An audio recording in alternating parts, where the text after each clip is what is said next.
from Detroit. She has premiered over 50 solo and collaborative performances around the world. So just an incredible mind, an incredible performer. Her performance stills and video work has really been in many, many, many different places. She has an amazing body of writing. So I just want to give a shout out to her Experiments in Joy, which I just so happen to have handy with me, which is an incredible collaborative and solo group of essays and letters, performance text scores. It has these wonderful images in it as well that are just so joyful and full of life. So really excited about Gabrielle's books and writings as well. And she also is a performance fellow at a sculptural park, Franconia, a cultural park, an artist in residence at Automata, and she teaches at Cal Arts. So she's done it all, y'all. She's done it all. And I'm excited to talk specifically about Gabrielle's Black Weirdo School, only because it's a work in progress, and it's kind of this really great experiment, which is really exciting. And I think I'll obviously go live with Gabrielle so she could tell you more. So let me have her joining us right now, but just a little bit of preview.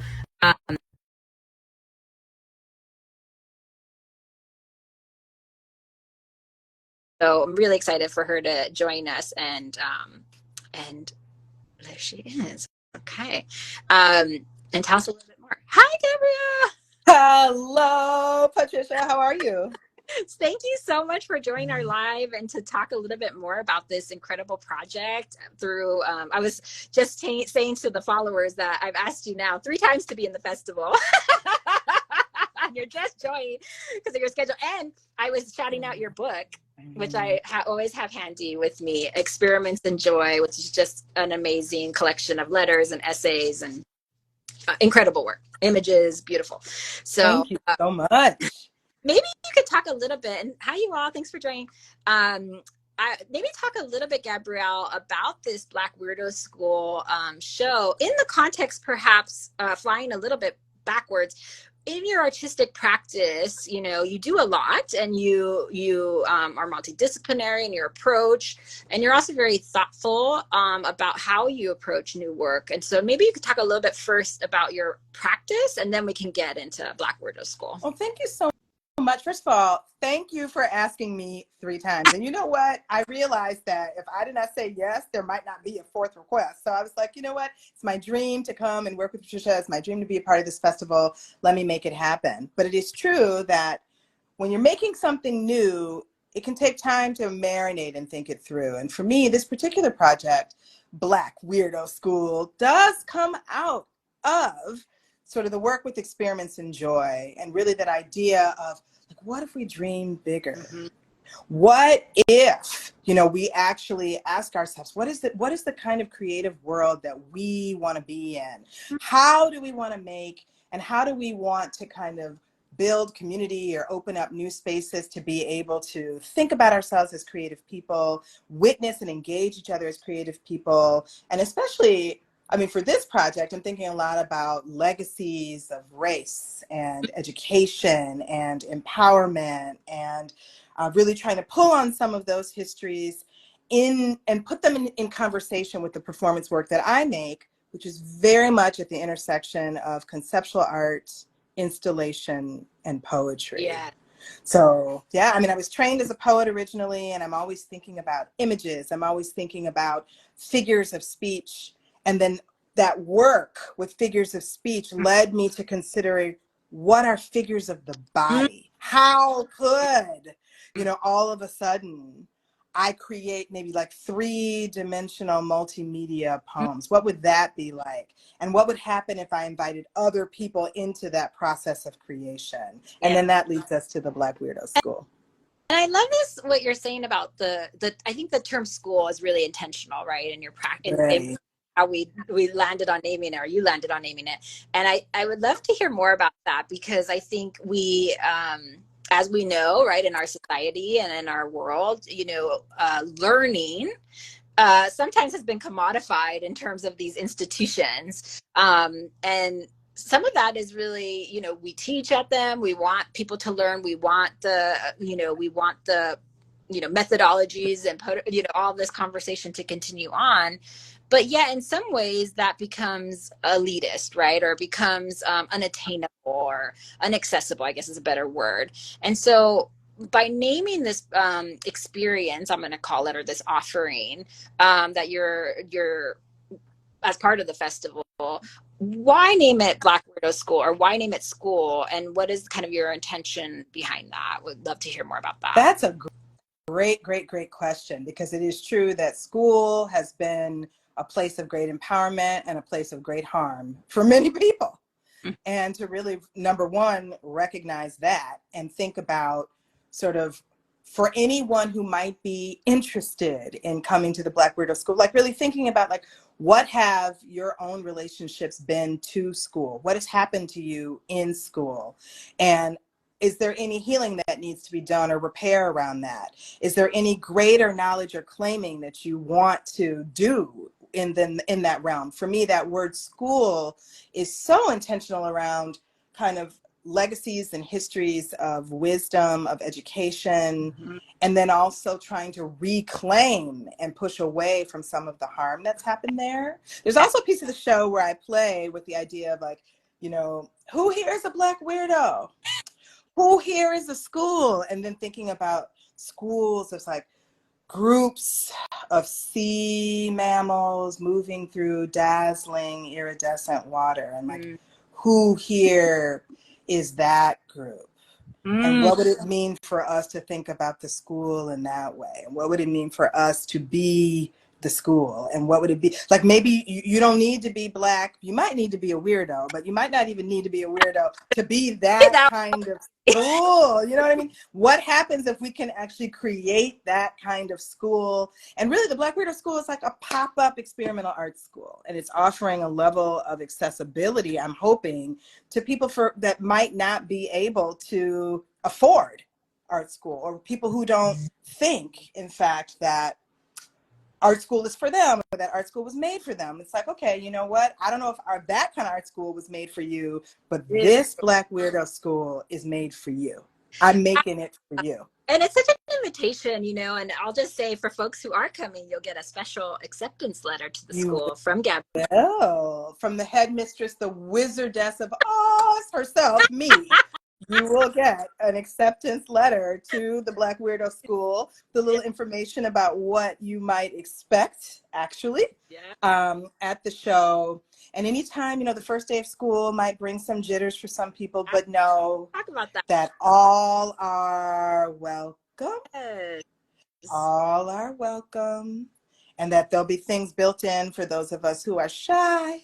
Things built in for those of us who, maybe need to walk and move, people who need to be still. I'm trying to really create a space and also offer some room to share some of what's important to me and what has happened in my own experience and what my own values around like being a Black weirdo are. So it's really part workshop, part ritual, part improvisation. That's the way I really think about what this iteration, Black Weirdo School pop-up critique, is hoping to be.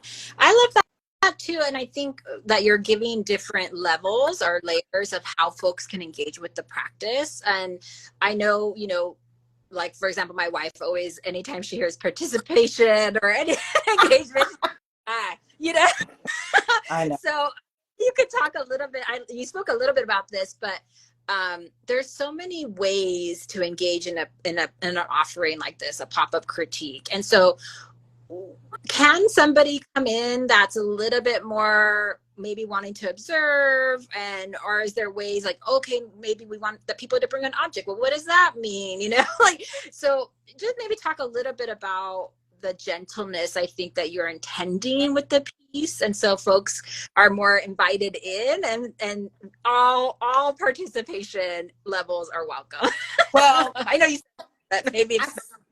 I see my god sister, Kathy Jones, is on this IG Live, and I'm so excited about it because that allows me to talk about an early experience that I had of being a captive audience member when, as a child, she tied me to a tree. So I know what it's like to feel trapped in something that you may not feel like is really for you. But then I got this great story out of it. So there you go. But I mean, this is just to say, in my own practice, I'm interested in offering something that I sometimes call the edge, in the sense of I want to create an environment or foster a space, definitely where people can feel grounded, where they can feel that they can bring their fullest selves, their fullest attention, but also that there's an opportunity for them to push beyond maybe the thinking that they've already had or the ideas that they've already had. So there is a kind of space there where it's not meant to be just a feel-good space of what you might already know, but I'm certainly open to it being a feel-good space where there are new things. Yeah. And all of it is grounded in a core principle of consent. Yeah. And this idea that, you know, if there's an invitation to the audience to drift, to imagine, even to close your eyes. I'm always thinking, like, if it feels available to you, if it feels comfortable to you, I invite you to close your eyes. But if not, you know, consider a soft gaze, or if not, just look out, you know, to really, so I'm recognizing. And so some of the Black Weirdo School, maybe this is implicit, but it really does come from my over 20 years of being a teacher. And really coming from a family of teachers. My mother's a teacher. My father's a teacher. My uncle and aunt on my father's side teachers. My mother's great aunt teacher. So really that sense of coming from a whole lineage and background of people who really take that process of education really seriously, and thinking of education or educating or teaching or schooling as a creative practice, as a spiritual practice, as a practice of uplift within a community, and recognizing that different people are coming into that with different levels of interest, levels of comfort, levels of shyness. And so trying to keep that in mind. But it is true that this sense of this project, this particular performance having these workshop elements, it is more interactive than some performances you might think of. But built into that, I'm very deliberately trying to have levels of comfort. Now, in terms of the objects. Yes, please say more. About the objects for a second, because I'm super fascinated by Black material culture and what I like to call living objects, and the ways that we can like an object can exude aura, can have power, can hold things for us, and also that an object can be a container for our worry. We can put our worry in the object and move away and go do something else. The object can be a holder as well of our memory and our love and our devotion for something. And we can put that in there and it can do that for us. And thinking too, if the Black Weirdo School is a pop-up experimental art school, something that happens in art school is critique. Okay? And critique is a place where people bring objects and then a lot of different possible things can happen, right? So I'm really interested in, like, well, what if we have these objects and we are able to bring, each one of us, something that we are willing or interested in having others bear witness to. So it might not be your most precious object. In fact, I would recommend it not be your most precious object, but it be something that does feel like it can carry meaning for you. Like maybe it's this beautiful tourmaline right here, and you're willing to have it be something that you can pour some energy with, and that you can think with, or that you can engage with, you can witness with, that you'd be willing to place in the space and have others look at. You might be even, I mean, in this, there'll be options for this, because some people will be like, you can look but you can't touch. That's cool. Some people will be like, no, it's okay for it to be. So it'll be zoned out in ways. You can also have an energetic object in the sense of, like, I didn't bring it here, but anytime Gabrielle mentions this object, I'm going to think about this. That's another way. That, you know, and you can kind of hold it in your hand, and that this is my object. So we're going to play with these different levels of what that actually could be. But I'll tell you, part of what the whole piece is the idea of really offering new ways to consider or to critique, engage, witness, work with our living objects in the spirit of energetic exchange, and really infused with like the powerful sacred wisdom of kind of like Black feminist knowledge. Mm. Yeah. Mm. Yeah. And it's interesting, Gabrielle, that brought up for me, like there is a book Spirit, which was about like how we Naomi Ortiz wrote it, and it's about how she says the same thing, and just affirming you, you know, like just saying that she says if you have worry or you have to have conversation with our original ancestors, right? Like she was talking about a big or like a sagura, like a cactus plant, and how she had to pour her worry into it in order to be able to survive, you know, because we carry these Yes. thoughts and these, and that is not a traditional, right, colonial mindset, right? Like objects or like nature, right, being something that we can energetically be in conversation with. But I love this idea of a living object. Yes. And what it, and how do we become in conversation with our surroundings, a physical thing, like you said, something in your mind. I think all of that is so needed, and I think cathartic, right? I think part of what you're offering is a place to not only play, Yes. which is so rare yes. for us, but also to to have an experience, a true experience, which I think is really such a gift. Yeah. I mean, I think what you just said there, those words, kind of rethinking what we've inherited about what we can do with whatever energetic kind of dynamic we're dealing with. That's one thing I think that I'm trying to play with this work. Definitely play. Yeah. And I remember when I was first kind of going to performances and shows, and I would look at awe at the people on the stage, and I'd be like, how come they get to have so much fun? How come I can't have fun too? You know what I mean? And I would really see.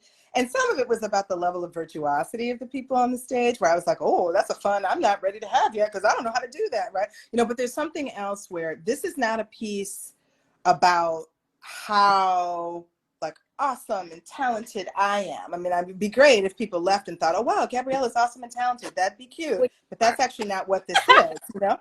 This is about creating an experience and being in the experience together. We make the school. We will be making the school. We are the school. We are the together. school. We are the school. And so if there are some people who are shy, and that's fine, then we have shyness in the school. How can we hold whoever's in the school? And how can I, as the performance maker, as the teacher, as the member of the community that cares about the community, as a member of the community that also wants to share the care for the community with the community, how can I help, you know, to create a space where we practice that? So that's the piece of it being new work.